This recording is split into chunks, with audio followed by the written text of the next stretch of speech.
I have always believed that marriage means accepting someone completely stutter and all. That Christmas Eve was supposed to be just another dinner with my wife's family. Instead, it became the night I learned what cruelty really looks like, when it wears the mask of love. Lauren sat beside me, at that long mahogany table surrounded by her wealthy family, and turned my vulnerability into their evening entertainment. I should have noticed the looks they exchanged whenever I spoke. I should have seen the warning signs months before. But sometimes you need to hit rock bottom before you finally understand that the person sleeping beside you has been your worst enemy all along. Before I tell you how one Christmas dinner destroyed my marriage and rebuilt my life, I want to hear from you. Drop a comment letting me know where you are watching from right now. If this story resonates with you, please hit that like button and subscribe to this channel. I promise you what happened next will show you why sometimes walking away is the bravest thing you can ever do. Now let me take you back to where it all began. 3 years ago, I met Lauren at a coffee shop in Portland. I was working as a software developer for a tech startup, and she was a marketing coordinator at a boutique agency. Our first conversation happened on a rainy Tuesday morning, when we both reached for the last blueberry muffin. She smiled, insisted I take it, and we ended up talking for 2 hours. I have had a stutter since childhood. It gets worse when I am nervous or excited. That morning I stuttered through half our conversation, and Lauren never once looked uncomfortable. She waited patiently, for every word maintained eye contact, and made me feel like my speech pattern was the most natural thing in the world. Those early months of dating felt like a dream I was afraid to wake up from. I remember one rainy evening in particular, about 4 months in, when I tried to tell her I loved her for the first time. I got stuck on the L sound, my chest tightening with frustration. Lauren just sat there on my couch holding my hand, her thumb tracing circles on my palm. She did not finish my sentence or look away. When I finally managed to say those 3 words, she kissed me and whispered that she had been waiting to hear them. 6 months later, when I gave a presentation at work and my stutter became pronounced under pressure, a colleague made a snide comment afterward. Lauren overheard and immediately defended me, telling him that my ideas mattered more than my delivery speed. I thought I had found someone who truly saw me. We moved in together after 18 months. I proposed after 2 years, having practiced my proposal speech for weeks. I still stuttered through it, kneeling in our apartment with shaking hands and a racing heart. She said yes, with tears streaming down her face. Everything seemed perfect until I met her family. The Hartwell family came from old money in Connecticut. Her father, Douglas, was a corporate lawyer with silver hair and an intimidating presence that filled every room he entered. Her mother, Patricia, was a country club regular who had never worked a day in her life but somehow looked exhausted by the effort of maintaining appearances. Lauren's younger sister, Amanda, worked in fashion and competed with Lauren over everything from clothes to accomplishments. Their first dinner invitation came 2 weeks after our engagement, and I dressed in my best suit, wanting to make a good impression. Their estate in Greenwich looked like something from a magazine spread. We ate in a formal dining room with actual servants bringing courses. I tried to participate in conversations about golf and stock portfolios, subjects I knew nothing about. Whenever I spoke, Douglas would interrupt me halfway through finishing my sentences with completely different words than I intended. Patricia kept saying, "How unique," with a tight smile whenever Lauren mentioned anything about me. Amanda offered fake sympathy, tilting her head and saying it must be so frustrating to have a speech impediment.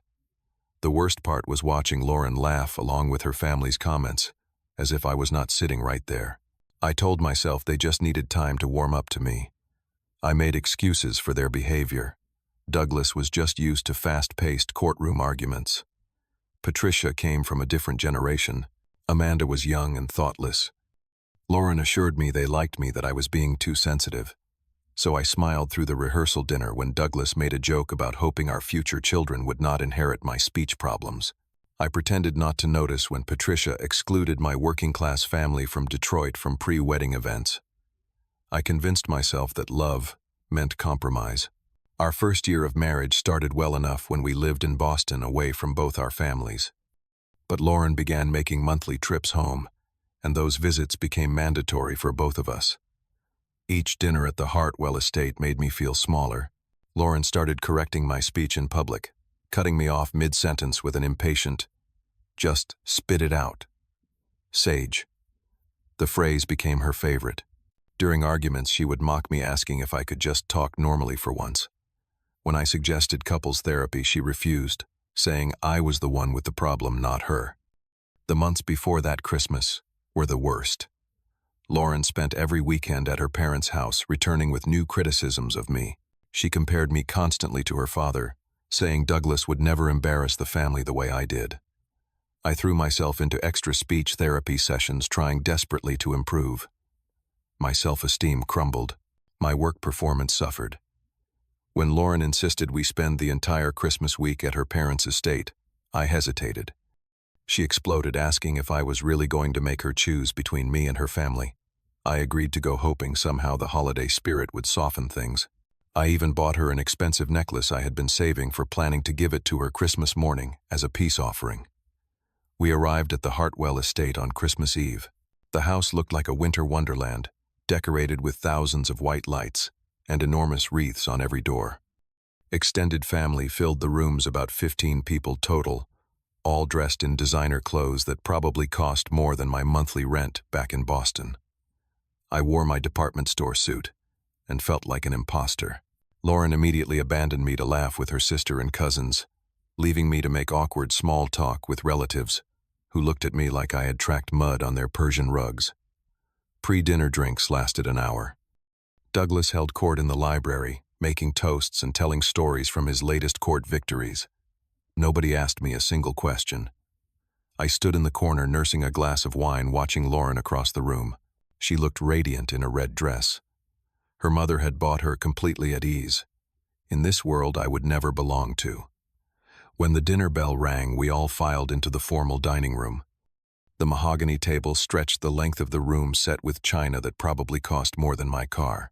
I ended up seated between Amanda and Lauren's Uncle Richard, an investment banker with a loud voice and an even louder opinion on everything. Servers brought course after course, while conversations flowed around me. Uncle Richard eventually turned to me, perhaps out of politeness or boredom, and asked about my job. I work developing educational software for children with learning disabilities. It is work I care deeply about, personal in ways I rarely discuss. When I am passionate about something, my stutter always gets worse. Uncle Richard asked what made my software different from competitors, and I launched into an explanation about adaptive algorithms that respond to individual learning patterns. I got stuck on the word algorithms, my tongue hitting the roof of my mouth repeatedly. I took a breath, tried again. The table went quiet. All 15 pairs of eyes turned toward me. I felt heat crawling up my neck. I managed to push through, finishing my sentence with a shaking voice. Uncle Richard gave an uncomfortable laugh and quickly changed the subject to holiday travel plans. I took a sip of water, my hand trembling against the glass. When someone asked about New Year plans, I tried to contribute, attempting to say, "We are planning to visit my brother in Providence." I stuttered on planning, the P sound catching in my throat. Lauren sighed so loudly that people 3 seats away heard it. She rolled her eyes dramatically. Dessert arrived, some elaborate chocolate creation with gold leaf. Conversations buzzed around me about ski trips to Aspen and Caribbean cruises. I stayed silent, pushing mousse around my plate. Then Lauren's voice cut through the chatter, carrying clearly across the table. She mimicked my stutter with cruel precision, repeating my earlier words. "We are planning to visit." The table fell silent. Then Amanda giggled. "Patricia," said Lauren, in a shocked tone, but I saw the small smile playing at her lips. Douglas chuckled, telling his wife to lighten up. Lauren, encouraged by her father's reaction, continued. She looked directly at me and said, "Look at him, struggling like a broken machine." Several family members laughed. I froze my fork halfway to my mouth, unable to move or breathe. Lauren was not finished. She leaned back in her chair, performing for her audience now, and delivered her final blow. "Maybe if we turn him off and on again, he will learn to speak like a normal person." The laughter grew louder. Douglas actually stood up, reaching across the table toward his daughter. "That is my girl," he said, high-fiving Lauren with a sharp crack that echoed in the room. Lauren beamed with pride at her father's approval. Amanda joined in, saying, "Finally someone said it." More voices overlapped someone, commenting that it was just a joke, that I should not be so sensitive. I set my fork down carefully, my hands shaking so hard I nearly dropped it. I stood slowly, my chair scraping against the hardwood floor. Lauren looked up at me with false innocence. "Oh, come on. Where are you going? Can you not even take a joke?" I walked toward the kitchen without speaking, afraid that if I opened my mouth I would either scream or cry. Their laughter followed me, growing louder. One voice called out, "See, he can walk," without stuttering. The laughter doubled. The kitchen was bright and sterile, all stainless steel and white marble. Two servers, Maria and her daughter, were arranging coffee service. They both looked at me with sympathetic eyes. Maria whispered that she was sorry.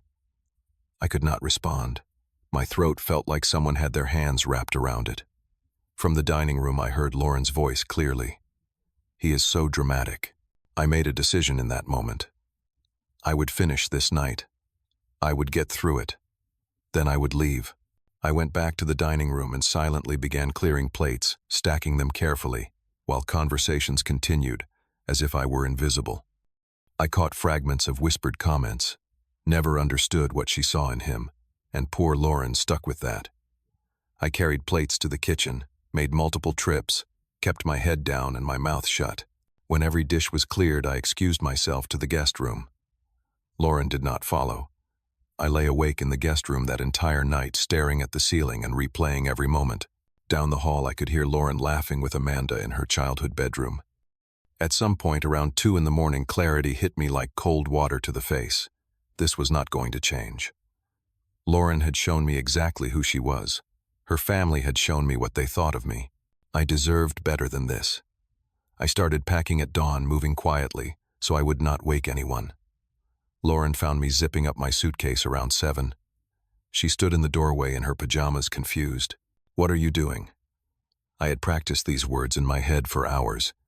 I spoke slowly, clearly, making sure every syllable came out right. "I am leaving." Her confusion turned to shock. "You cannot just leave. It is Christmas morning." I kept packing, folding my shirts with steady hands. "Watch me." She cycled through emotions quickly, the way she always did, when she did not get her way. First came anger, calling me childish and dramatic. Then tears, saying she was sorry, that it was just a joke. Then promises that things would change. I stayed firm. I called for a rideshare using my phone.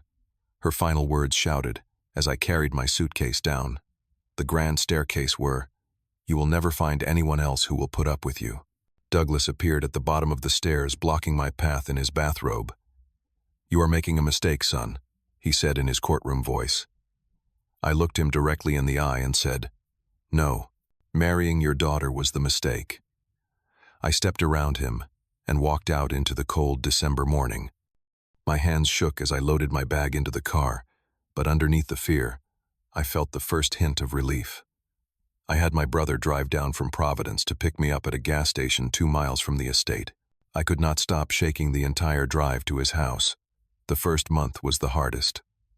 Lauren called and texted constantly, her messages swinging wildly between apologetic and vicious. One text would say she was sorry, that it was just a joke, and I was too sensitive. The next would say her family thought I was pathetic for leaving. Another promised she would change, followed by one saying, I would come crawling back. After 2 weeks, I blocked her number. I moved into a small 1-bedroom apartment in Cambridge, sleeping on an air mattress and eating takeout for every meal. I found a divorce lawyer through my brother's recommendation in early January. Lauren contested it immediately, claiming she wanted reconciliation. Her family hired one of the most expensive attorneys in Connecticut. She demanded alimony despite having a substantial trust fund. The court mandated mediation before we could proceed to trial. The mediation session happened in February, in a gray office building in Hartford. Lauren showed up with both her parents flanking her like bodyguards. She had dressed perfectly, playing the role of wounded wife, in a cream-colored dress and minimal makeup. Douglas tried to intimidate my lawyer before we even started making veiled references to connections and influence. When it was Lauren's turn to speak, she painted me as unstable, and oversensitive, someone who abandoned his marriage over a harmless family joke. She even suggested my stutter was a disability that affected my judgment and mental state. Then it was my turn. My stutter came back hard, fueled by nerves and anger, but I pushed through describing the Christmas dinner in detail. Lauren's lawyer objected, calling me dramatic and saying I was exaggerating. That was when my lawyer pulled out her phone and played a recording. I had started recording on my phone after Uncle Richard asked me that first question, wanting to review my speech patterns later as part of my therapy homework. I had forgotten it was even running. Lauren's voice came through the speaker, crystal clear and unmistakable. Her cruel mimicry of my stutter. Her comment about the broken machine. The suggestion to turn me off and on again. Douglas's voice praising her, the sound of their high five. The laughter of 15 people. The recording continued for 7 full minutes, capturing their continued mockery as I cleared plates. The room went completely silent. The mediator's expression changed from neutral to disgusted. Lauren tried to explain, saying it was taken out of context, that the recording was unfair. But there was no context that could excuse what everyone had just heard. Douglas's lawyer actually looked uncomfortable. Patricia, who had been sitting silently in the corner, started crying. The divorce was finalized in April, with a settlement heavily in my favor. No alimony for Lauren. Fair split of assets. My lawyer mentioned the option of a restraining order, but I declined. I just wanted it over. When I signed the final papers, I felt like I could breathe fully for the first time in 3 years. I threw myself into work with a focus I had never had before. My software company noticed. In March, they promoted me to lead developer and gave me free rein on a new project. I proposed creating an app specifically for children and adults with speech impediments, using my own experiences to guide the design. The company loved it. By May, we had a working prototype. I continued speech therapy, but with a different mindset. I was not trying to fix myself anymore. I was learning to manage anxiety and advocate for my needs. I joined a support group for adults with speech impediments and met others who had similar stories of mockery and rejection. Making those connections helped me understand that my worth was not determined by how smoothly I could speak. I reconnected with old friends from college, who I had lost touch with during my marriage. I started dating casually, nothing serious, just learning what mutual respect looked like. I discovered that most people, when you set clear boundaries, either respect them or remove themselves from your life. Both outcomes were fine with me. Through mutual friends, I heard that Lauren was struggling. She had lost her job due to attitude problems with coworkers. Her family's reputation had taken a hit when news of our divorce spread through their social circles. Amanda's engagement fell apart after her fiancé's family heard details about what happened. Douglas was facing some kind of professional ethics investigation. Lauren blamed me for all of it. Her attempts to contact me increased, but I maintained strict no contact. In June, I accepted a job offer from a major tech company in Silicon Valley. The salary was double what I made in Boston, and the work aligned perfectly with my passion for accessible technology. I gave my notice, packed up my Cambridge apartment, and planned my move for August. My life finally felt stable and hopeful. I was learning to like the person I saw in the mirror again. It was a warm evening in late June, 2 weeks before my planned move to California. I was in my apartment packing boxes and listening to music when my phone started buzzing with calls from unknown numbers. I ignored them. The buzzing continued, multiple different numbers in quick succession. Then I heard shouting from outside. I went to my window and looked down at the street below. Lauren stood on the sidewalk in front of my building, looking up at my third-floor window. I barely recognized her. Her usually perfect hair hung limp and unwashed. She wore sweatpants and an oversized jacket, a far cry from her typical designer outfits. She was screaming my name, her voice raw and desperate. "Sage, I know you are in there. Please just talk to me." Neighbors on the street stopped to watch. Someone across the street was definitely filming on their phone. Lauren did not seem to notice or care. She kept shouting, her voice breaking. "Please, I need to talk to you." My phone buzzed with a text from Amanda. "Please answer her." Then another. "She has been driving by your place for weeks." A third message. "She needs closure. pleas for her mental health.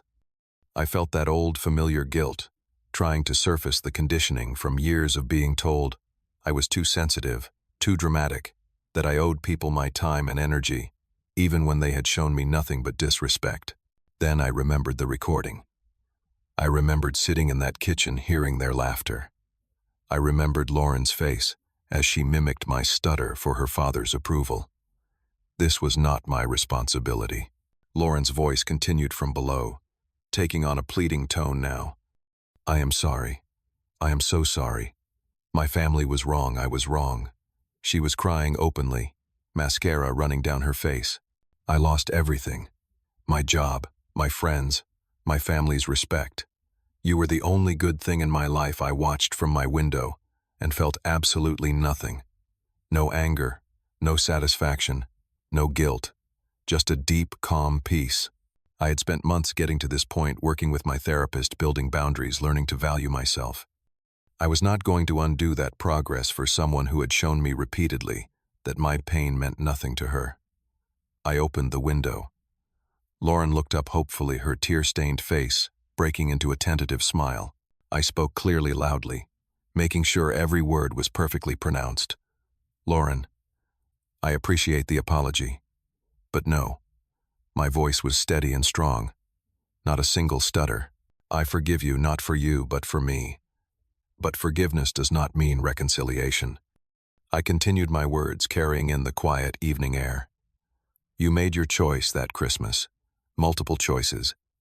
Every laugh, every mocking word, every time you chose your family's approval over my dignity. I made my choice too. I chose to respect myself, to find people who value me. Lauren's face started to crumble, but I kept going. I am moving to California. I am starting fresh. You are not part of that life. Please do not contact me again. This is closure. For both of us. She found her voice shouting up at me. But I love you. I took a breath, feeling nothing but certainty. No, you loved having someone you could feel superior to. That is not love. I hope you find help. I hope you grow. But you will not do it with me.